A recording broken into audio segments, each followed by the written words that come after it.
Hello everyone, this video is the last in a series of 6 videos presenting a possible and plausible timeline of the events of the apocalypse. Or more precisely, it is a timeline of a part of the events of the apocalypse. This final video presents the chronology of events from the 7th seal, the moment of the protection of God's chosen ones, to the sounding of the 7th trumpet. The 7th trumpet marks the moment when these same chosen ones will be taken up to heaven, and their bodies will be transformed to become glorious bodies, the same as those of the dead in Christ who are resurrected at the same time. For the details of this rapture of Christians, I refer to the last video in the series on the third secret of Fatima. I just recall the sources. St. Paul describes the rapture in his first letter to the Thessalonians, in chapter 4, verses 15 to 17, and in his first letter to the Corinthians, in chapter 15, verses 51 to 57.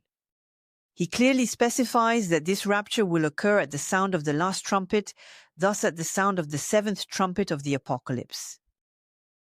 But before this event of the rapture to heaven, there is the protection of God's servants on earth during the trials of the apocalypse.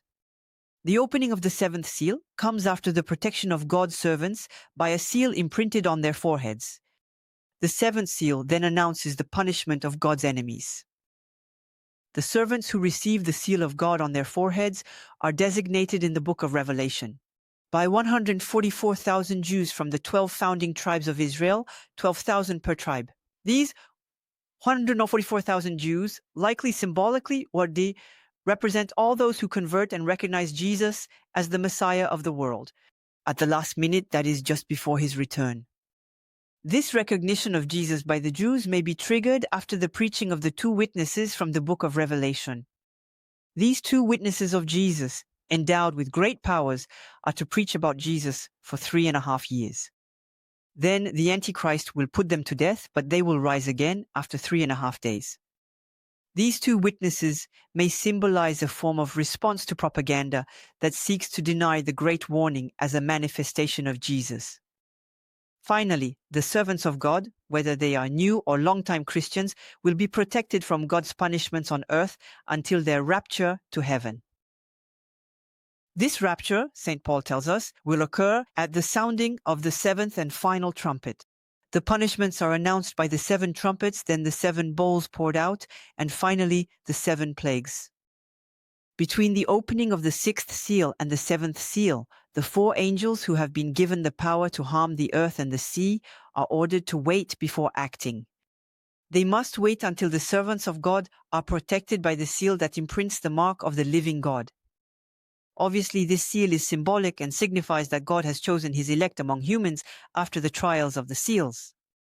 But the fact that the angels must wait before acting is intriguing. God could immediately give this kind of validation since he is all-powerful. It gives the impression that the servants of God will have to do or receive something concrete to be protected.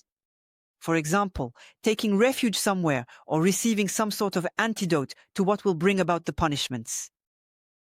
Since Christians will be protected starting from the trumpets and taken from the earth from the 7th trumpet, it is not necessarily very interesting to speculate on what the punishments that come after might be.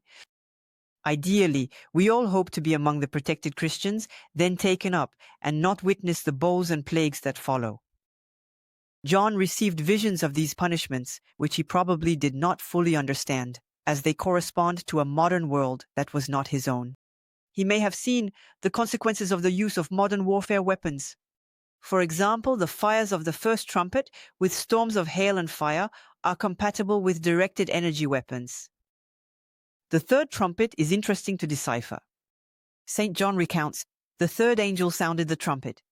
A great star fell from the sky, blazing like a torch. It fell on 1/3 of the rivers and on the springs of water. The star is called wormwood, and 1/3 of the waters became wormwood. Many people died because the waters had become bitter. What is remarkable is that the word wormwood is said in Russian as Chernobyl. Now, the explosion of the Chernobyl nuclear power plant in 1986 indeed led to water contamination associated with numerous deaths and illnesses. The third trumpet may correspond to a nuclear disaster, and the Chernobyl disaster was then a prophetic warning. One can imagine one or more missiles striking nuclear power plants and causing this disaster. The third trumpet causes a great star to fall from the sky. Now, Russian President Vladimir Putin compared the Oreshnik missile to the fall of a meteorite, and meteorites themselves resemble shooting stars. The third trumpet could therefore be linked to missile launches in the context of a war. The fourth trumpet causes a darkness that reduces the brightness of the sun, the moon, and the stars by a third. Generally, this account is considered purely symbolic. For example, it is thought to mean that a third of the priests will renounce their faith in the face of trials. But since the four angels of the first four trumpets harm the earth, the sea, and the trees, it seems more likely that this darkness will come from a real physical event, such as gigantic volcanic eruptions whose ashes would darken the sky. The fifth, sixth, and seventh trumpets stand out in the narrative from the first four. They affect only the inhabitants of the earth, those who have worshipped the Antichrist after receiving the mark of the beast. We know this because St. John writes, "Then I saw and I heard an eagle flying in mid-heaven, saying with a loud voice, 'Woe, woe, woe to those who dwell on the earth, because of the remaining blasts of the trumpet of the three angels who are about to sound.'" The punishment of the fifth trumpet seems truly supernatural. It sends locusts with bodies of horses, faces of men, hair of women, and teeth of lions to torment the men who do not have the mark of God's seal on their foreheads. If we assume that St. John's account is not solely symbolic and spiritual, his vision could represent specific weapons of war, drones or robots, which he did not identify, of course. But one can also imagine that God will turn the mark of the beast against those who accepted to bear it for the advantages it provided. The mark of the beast likely corresponds to something that allows control over the human brain, as we explained and justified in another video. The brains of men might be controlled by an artificial intelligence that will communicate with each person and try to influence them to harm others, those who did not accept it. Precisely the mark of the beast, which St. John tells us will speak to have them killed.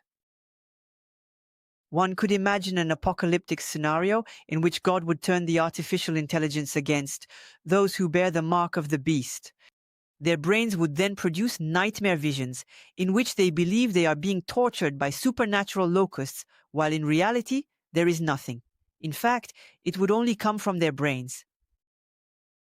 This is all the more credible since St. John reveals that it was told to the locusts not to harm the grass of the earth, nor any greenery, nor any tree, but only the men, those who do not have the mark of God's seal on their foreheads.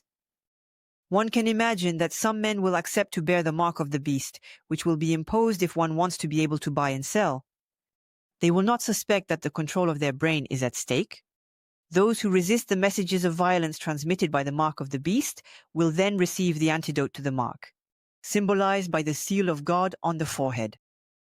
But it is not necessary to further develop this scenario worthy of a science fiction movie, because we will see what the future holds for us. In any case, it is certain that we cannot anticipate everything about the events to come.